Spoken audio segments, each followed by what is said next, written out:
What's going on, everybody? It's your boy C-Zar, and we are talking about Compound today. I'm going to make this brief, but I do want to do an update. I feel like it's owed that we do an update, you guys. I'm going to pause the music right now so I'm not distracting everybody.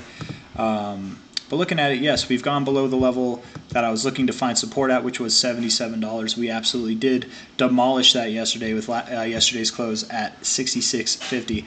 Here we are now currently at $65.80. We've gone as low as $63.51. I personally do believe that we have found the low today. I think that I very much do believe that. I think that we're there for a few reasons. I don't know. I've actually not taken this, but oh, look at that. Right at your 1272. That's nice. Beautiful. Literally right there. Love to see that. Kind of have a higher low coming into play. Also, do you guys remember 63? Does 63 ring a bell? It was the number that for the longest time I was saying we needed to break in order to have a confirmed breakout of this range. So what we did, you guys, it's actually a very bullish thing. As dramatically bearish as it might seem, from the all-time high being at 103 to bringing prices all the way down back to $66 essentially. I mean, we technically went to $63.50. What we did was we broke out, we pulled back to the breakout point, and are potentially looking to find support there. It's way too early to confirm that. I have a funny feeling, though, man. I have a funny feeling in my chest. Got a funny feeling in my chest, mate. Looking at this weekly RSI, we're right at an area that would make sense to find support. Now, I don't think that finding support necessarily means that we're going to do this starting this week. I don't think so. That's not what I think. I think that we've found support. We might move up a little bit and then come back down and then move up and then come back down. You know, like we might work our way up kind of in this similar fashion that we've been doing, right? But I do think this means that we have higher prices to go nonetheless. And I do think that those prices, those $250, $230, $300, $600 price targets are not too far away at all. It might take longer than we were initially wanting. Somebody asked, they're like, so what, is comp not going to be, what was it? I think you said $100 by the end of March. The comment said maybe it was $200 by the end of March, or $300, and I said no, it doesn't look like it. No, I don't think Compound will be above $100 by the end of March. No, it could. It could. You know, you could see a major reversal here. That'd be crazy, but I'm going to think on a lackluster breakout like this, it is absolutely a breakout, but on a lackluster breakout like this, I doubt we're going to see a phenomenal recovery in a short amount of time. That'd be great. I'd love to be proven wrong in that respect, but I'm more expecting a kind of continued slow, gradual movement back up to this $100 area, and then once we're there, then we'll see our breakout. But that could take as much as a month or two from now, okay? So maybe sometime in late April, maybe sometime in May, that's when Compound wants to move up again. Wants to break out again. It's going to probably move up until then. I do think since we found the low, technically it will be moving up until then. If we haven't found the low, we are very close to it, you guys. Very, very, very close. Like less than $1 away from where the low could be. But I think that was it, man. I really do.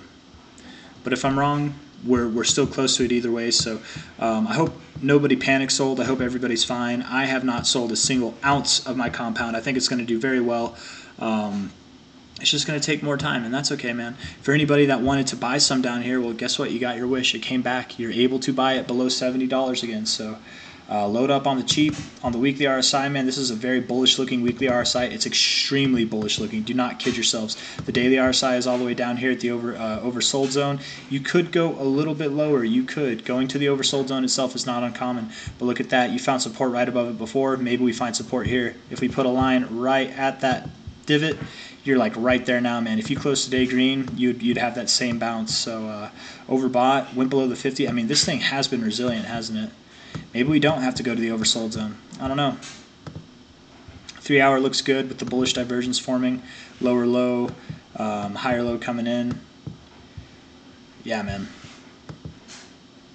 Yeah, the 1 hour looks productive too. It could look better, but it looks pretty productive. It'll look better once it's above the 50.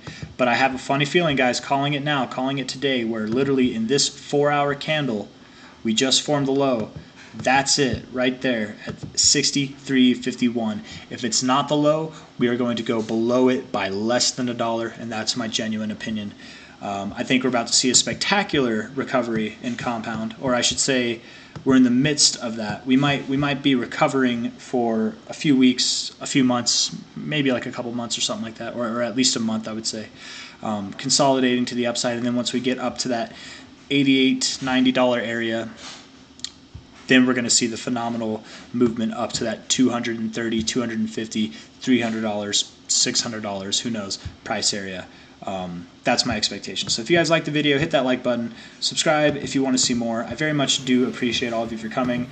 I hope everybody is faring well in these times, and if anything, if you've done anything, I hope you've just bought more. None of this is financial advice. I'm not a financial advisor. I'm just some dude buying cryptocurrencies on my computer at home. And yeah, that's all I got, guys. So take care. Bye-bye. We'll see you on the next one.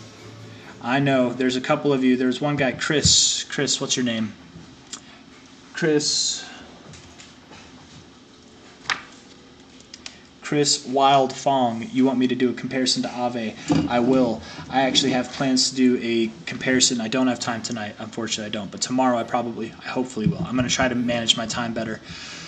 I want to do a comparison on Compound, Aave, and XCN, Onyx Coin. I want to do a comparison on all of them because they're all DeFi or crypto finance tokens, where they do lending and borrowing and staking and stuff like that. I want to compare them all and see if I can draw the conclusion as to which one I think is the best. See if I can help you draw the conclusions.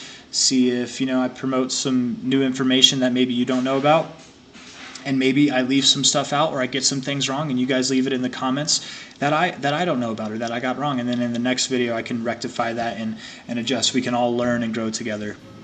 I have no problems, you guys. I have absolutely no problems with being corrected in the comments. You can tell me that I'm wrong. If it's an opinion, then I'll disagree. We can have our opinions and go back and forth that way.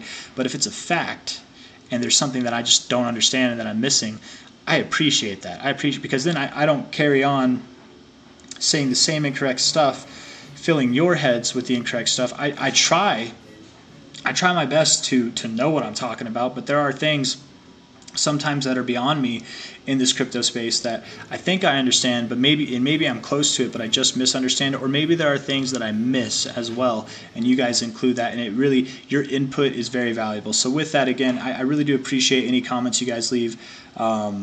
Any thoughts or ideas you have, I really do appreciate it. I do look at all of them. I do consider them as well. I got nothing else to add, man. That was just a little bit extra at the end there. But if you guys liked the video, hit that like button.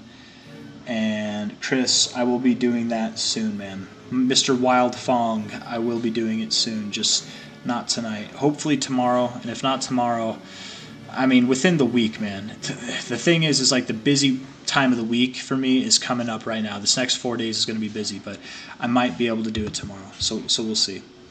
Anyways, looking at the fib, the way this is too, it wouldn't be crazy to move to the 236, but just based on this I wouldn't expect that you do it.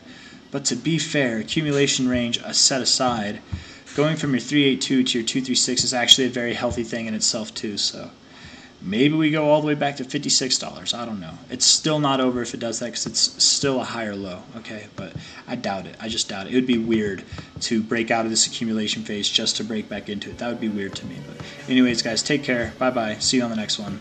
Adios.